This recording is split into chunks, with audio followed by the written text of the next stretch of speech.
پہلا ہی سال ہے جب اللہ تعالیٰ نے ماہ رمضان المبارک کے روزے فرض کیے، جب یہ آیت اتری نا یا ایھا الذین آمنوا کتب علیکم الصیام کما کتب علی الذین من قبلکم لعلکم تتقون، پہلا ہی دفعہ رمضان شریف کے روزے چل رہے ہیں۔ کچھ روزے چلے کہ حضور علیہ السلام کی خدمت اقدس میں سیدنا عمر بن خطاب رضی اللہ تعالیٰ عنہ یا کوئی دوسرے صحابی آ گئے، انہوں نے عرض کی یا رسول اللہ صلی اللہ علیہ وسلم مجھ سے تو بہت بڑی غلطی ہو گئی ہے، وقعت علی امراتی وانا صائم، میں تو روزے کی حالت میں تھا جبکہ اللہ تعالیٰ نے چونکہ روزے رمضان شریف کی راتوں کے اندر بھی مباشرت کو صحبت کو اس وقت حلال نہیں کیا تھا۔ سیدنا عمر بن خطاب نے عرض کی یا رسول اللہ مجھ سے تو یہ کام ہو گیا، میں کیا کروں؟ اب دیکھو جی، روزہ اگر ٹوٹ جائے، کوئی بندے سے اونچ نیچ ہو جائے تو یہ گناہ نافرمانی رب کی ہے۔ روزہ ٹوٹ جائے، اونچ نیچ ہو جائے، کمی کوتاہی ہو جائے، چونکہ حکم رب کا ہے تو نافرمانی بھی رب کی قرار پائے گی۔ لیکن در مصطفیٰ کیسا ہے اور صحابہ اکرام کا اور رسول اللہ کی امت کا مزاج کیسا ہے کہ ادھر نافرمانی رب کی ہوئی ہے تو آ کے سر سجدے میں رکھ کے رب سے معافی نہیں مانگی جا رہی، بلکہ حضور کی بارگاہ میں آ کے اپنا رونا رویا جا رہا ہے۔ نبی کریم علیہ السلام کی بارگاہ میں وہ کسی کہنے والے نے کہا تھا مجرم ہو تو منہ اشکوں سے دھوتے ہوئے آؤ، مجرم ہو تو منہ اشکوں سے دھوتے ہوئے آؤ، آؤ در تواب پہ روتے ہوئے آؤ۔ قرآن میں مذکور ہے بخشش کا طریقہ کہ در محبوب سے ہوتے ہوئے آؤ۔ اللہ تعالیٰ فرماتا ہے وَلَوْ أَنَّهُمْ إِذْ ظَلَمُوا أَنفُسَهُمْ جَاءُوكَ فَاسْتَغْفَرُوا اللَّهَ وَاسْتَغْفَرَ لَهُمُ الرَّسُولُ لَوَجَدُوا اللَّهَ تَوَّابًا رَحِيمًا۔ اللہ تعالیٰ نے فرمایا اگر تم سے کوئی کمی کوتاہی ہو جائے، تم کوئی گناہ کر کے اپنی جانوں پر ظلم کر بیٹھو نا، تو پھر کرنا کیا ہے؟ جاؤ کا محبوب یہ گناہ گار لوگ میری طرف نہ آ جائیں، یہ آپ کے دروازے پر آئیں، اور یہاں آ کر جب تم اپنے غلاموں کے لیے مجھ سے استغفار کرو گے، تمہاری برکت سے، تمہارے وسیلے سے میں تمہارے غلاموں کو معاف فرما دوں گا۔ اب حضرت عمر رضی اللہ تعالیٰ عنہ نے یہ بات آ کر حضور علیہ السلام کی خدمت میں عرض کی تو اللہ تعالیٰ نے قرآن پاک کے اندر آیت اتار دی ہے اُحِلَّ لَكُمْ لَيْلَةَ الصِّيَامِ الرَّفَثُ إِلَىٰ نِسَائِكُمْ۔ اب غلطی دیکھو جناب عمر بن خطاب رضی اللہ تعالیٰ عنہ کی کیسی ہے جی، اس ایک ہستی کی غلطی سے پوری امت پر اللہ تعالیٰ نے قیامت تک کے لیے رحمت کی آیت نازل فرما دی ہے۔ جن ہستیوں کی غلطیوں سے امت پہ اتنی اللہ کی رحمتیں اترتی ہیں، پھر ان کی نیکیوں اور حسنات کا کیا ٹھکانہ ہوگا۔ اور یہ والی روایت تقریباً اہل سنت کے ہر سٹیج سے رمضان شریف کے اندر سنائی جاتی ہے۔ صحیح حدیث میں موجود ہے کہ پہلے ہی سال ایک دوسرے عرابی کوئی صحابی حضور کی خدمت میں آئے، انہوں نے بھی آ کر یہی بات کی یا رسول اللہ جان بوجھ کر میرا روزہ ٹوٹ گیا، میں کیا کروں؟ نبی کریم علیہ الصلوۃ والسلام نے انہیں شریعت کا مسئلہ بتا دیا، اچھا اگر روزہ تیرا ٹوٹ گیا تو پھر ایسے کرو کوئی غلام کو آزاد کر دو۔ وہ دور غلامی کا تھا اور اسلام غلامی سے نجات دینے کے لیے آیا ہے، انسانیت کو غلامی کی زنجیریں ڈالنے نہیں آیا، انسانوں کو غلامی سے نجات دینے کے لیے آیا ہے۔ فرمایا غلام آزاد کر دو۔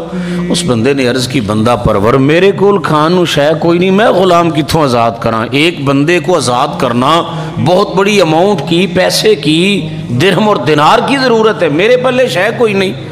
حضور علیہ السلام نے فرمایا اچھا اگر یہ نہیں کر سکتے تو پھر تم ایسے کرو کہ 2 مہینوں کے مسلسل روزے رکھ لو، شہرین متتابعین، مسلسل ایک بھی روزے کا ناغہ ہو گیا دوبارہ پھر شروع سے لگنا ہوگا، 2 مہینوں کے مسلسل روزے۔ اس نے عرض کی یا رسول اللہ صلی اللہ علیہ وسلم میرے کو ایک نہیں جے پورا ہویا تے 2 مہینے دے میں کیویں پورے کر سکنا وا؟ اچھا اگر کوئی بندہ ہم سے مسئلہ پوچھے، ہم اس بندے کو مسئلہ بتا دیں اور اسی طرح کا جواب وہ بندہ ہمیں سنائے تو ہمیں غصہ آئے گا بھی میں تینوں شریعت دس رہا، تو اگو اپنا رونا رو رہے ہیں کہ میں کر نہیں سکتا۔ لیکن وہ سرکار کی بارگاہ جی، وہاں یہ والے ناز غلاموں کے چلتے ہیں۔ اس نے عرض کی یا رسول اللہ مجھ سے تو ایک نہیں پورا ہوا تو 2 مہینے کے کیسے پورے کروں گا؟ نبی کریم صلی اللہ علیہ وسلم نے فرمایا اچھا یہ بھی نہیں ہو سکتا تو پھر 60 مسکینوں کو کھانا کھلا دے، اللہ تعالیٰ تیرے روزے کا کفارہ ادا ہو جائے گا۔ اس نے کہا جی میرے آودے بچے گھر بھوکے نے، میں کتوں کھلانا ہے؟ اب یہ 3 حکم تھے، تو 3 احکام اس بندے نے وہیں بیٹھ کر نبی کریم علیہ السلام کی زبان سے سن کر آگے سے عذر پیش کر دیا کہ یا رسول اللہ یہ بھی نہیں کر سکتا، یہ بھی نہیں ہو سکتا، یہ بھی نہیں ہو سکتا۔ اب چاہیے تھا کہ نبی کریم علیہ السلام غصے ہو جاتے، سارے صحابہ کرام بھی حیران ہیں کہ اس بندے کے لیے چوتھا حکم کون سا نازل ہوگا۔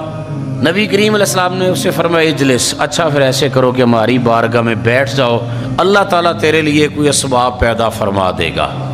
یہ سرکار کا در ہے، در شاہاں تو نہیں ہے، یہاں سے تو خالی ہاتھ غیر بھی جایا نہیں کرتے۔ ارے ہمیں تو بس اس بات پہ ناز ہے، اس بات پہ ناز ہے کہ ہم نبی کریم علیہ السلام کے غلام ہیں۔ ہم جو بچے ہوئے نا آج کعبے کے رب کی قسم ہے، یہ سونے نبی کی رحمت کے تصدق میں ہم بچے ہوئے ہیں، وگرنہ مجھ سے لے کر سارے بندے اگر دیکھیں اپنے اپنے گریبانوں میں جھانک کر کے ہم کیسے کیسے پاپی ہیں، کیسے کیسے ہم غاصب لوگ ہیں، کیسے کیسے ہم اپنے بھائیوں پر، بہنوں پر، رشتہ داروں پر ہم نے کون کون سے ظلم کر رکھے ہیں۔ ہمیں اللہ تعالیٰ نے اس دنیا میں بچا رکھا ہے تو یہ حضور کی غلامی کا صدقہ ہے۔ آؤ یار ماہ رمضان المبارک کے اس پر نور لمحات کے اندر اللہ کی رحمت سے ہم دعا مانگے، اللہ کی بارگاہ میں دعا کریں، یا اللہ اگر تو نے ہمیں یہاں ہمارے عیبوں پہ پردہ ڈال دیا، یہاں بچا دیا ہے، اللہ قبر میں حشر میں بھی تو ہی ہمیں بچانے والا ہے۔ نبی علیہ السلام نے فرمایا اچھا پھر بیٹھ جاؤ، تمہارا کوئی حل نکالتے ہیں جی، اللہ کوئی اسباب پیدا کرتا ہے۔ وہ بیٹھ گیا، تھوڑی دیر کے بعد کسی طرف سے نبی کریم صلی اللہ علیہ وسلم کی پاک بارگاہ کے اندر کوئی ٹوکرا کھجوروں کا آیا خیرات کرنے کے لیے، صدقے کے لیے۔ حدیث شریف میں تو آتا ہے کہ کوئی مائی صاحبہ لے کر آئی تھی، بہت بڑا ٹوکرا تھا، اس کے اندر کافی ساری کھجوریں تھیں۔ اس نے آ کر عرض کی یا رسول اللہ یہ قبول فرما لیں۔ اب لوگ یوں بیٹھے ہیں، نبی علیہ السلام نے فرمایا وہ بندہ کتنے جنہیں ہن مسئلہ پوچھا ساڈے کولوں، یعنی حضور علیہ السلام بھولے نہیں ہیں جی، بھولے نہیں ہیں حضور علیہ السلام۔ کیسا مزاج میرا اور آپ کا، ساڈے سامنے روٹی آوے سانو پہلے آپ دے بچیاں دا فکر ہے جی، سانو اپنا فکر ہے، اسی دی اللہ دے راہ تے بندہ دیگ پکاندا ہے نا، اللہ دے راہ تے دیگ پکاندا ہے، توجہ ہے سارے دوستاں دی، پکایا کرو، صدقہ کیتا کرو، پر انج نہیں کرنا۔ راہ خدا پہ بندے نے کیا ہے تو سب تو پہلے آپدا ٹپ بھر کے گھر رکھے حضور بھی پہلے میں آپدا حصہ کڈ لاں، باقیاں نو پھر دیاں گا، تے کیتی بیٹھا رب دے نا تے۔ وہاں حضور علیہ السلام کی پاک بارگاہ کیسی ہے جی؟ نبی کریم صلی اللہ علیہ وسلم نے فرمایا وہ مسئلہ پوچھنے والا کہاں ہے؟ اس نے کہا یا رسول اللہ میں موجود ہوں۔ لبیک یا رسول اللہ، فرمایا ادھر آ۔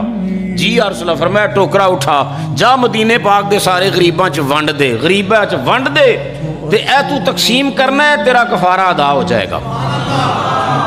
قربان جائیے اس مانگنے والے سے، وہاں سے تو ملتا ہے، بس مانگنے کا طریقہ آنا چاہیے۔ ہمیں بھیک مانگنے کو تیرا آستاں بتایا، وہی رب ہے جس نے تمہیں ہماتن کرم بنایا۔ اس نے ٹوکرا کھجوروں کا اپنے قبضے میں کر کے کہا یا رسول اللہ صلی اللہ علیہ وسلم اے پورے مدینے وچ میرے تو ڈاڈا، میرے تو وڈا غریب ہی کوئی نہیں۔ ٹوکرا ہاتھی پھڑ لیا، سوچیا میرے تو وڈا غریب ہی کوئی نہیں۔ تے اے بات سن کے نبی کریم صلی اللہ علیہ وسلم مسکرا پڑے۔ اور علماء فرماتے ہیں جو بندہ اس حدیث کو سن کے مسکرائے گا نا، جس طرح اس کے لیے رب کی رحمتوں کے دروازے کھلے، یہاں مسکرانا میرے نبی کی سنت ہے جی۔ جو بندہ یہاں مسکرائے گا رب اس کے لیے بھی رحمتوں کے دروازوں کو کھول دے گا۔ یار ایک جملہ تھا، ایک جملہ اس چیونٹی نے بولا، اللہ کے نبی حضرت سلیمان علیہ السلام کے لبہائے اقدس پہ تبسم آیا۔ رب کو اس چیونٹی کی بات اتنی پسند آئی، اللہ نے اس چیونٹی کے نام کی اپنے پاک قرآن میں سورت ہی نازل فرما دی ہے۔ جو چیونٹی ہو کر حضرت سلیمان علیہ السلام کو مسکرانے کی کوئی بات کر دے، اس کی قول، اس کی بات رب کا کلام بن جائے، تو جو نبی کریم امام الانبیاء شہنشاہ کون و مکان کے لب ہائے اقدس پہ تبسم کا باعث بنے گا، سوچو میرے رب کی کتنی رحمتوں کے دروازے اس کے لیے کھلیں گے بھائی۔ اب حضور علیہ السلام نے آگے سے سخت جواب پھر بھی کوئی نہیں دیا جی۔ بس یہی تو میں کہتا ہوں، ہمیں اللہ کرے مانگنے کا طریقہ آ جائے بس پھر خیر ہے، مانگنے کا طریقہ آ جائے نا بیڑا پار ہو جاتا ہے جی۔ یہ جملے کو ذرا سنیے، نبی کریم علیہ السلام نے فرمایا اچھا تجھ سے بڑا غریب کوئی نہیں، تو ایسے کرو پھر یہ ساری کھجوریں اپنے گھر لے جاؤ، خود کھاؤ، اپنے بال بچوں کو کھلا لو، تمہارا کفارہ ادا ہو جائے گا۔ کائنات میں بڑے بڑے سخی ہوں گے یار، بڑے بڑے لوگ آئے ہوں گے، پر اللہ دی قسم ایہو جہا سخی تانوں کائنات وچ کوئی نہیں جلا بسا، ایسا سخی کوئی نہیں۔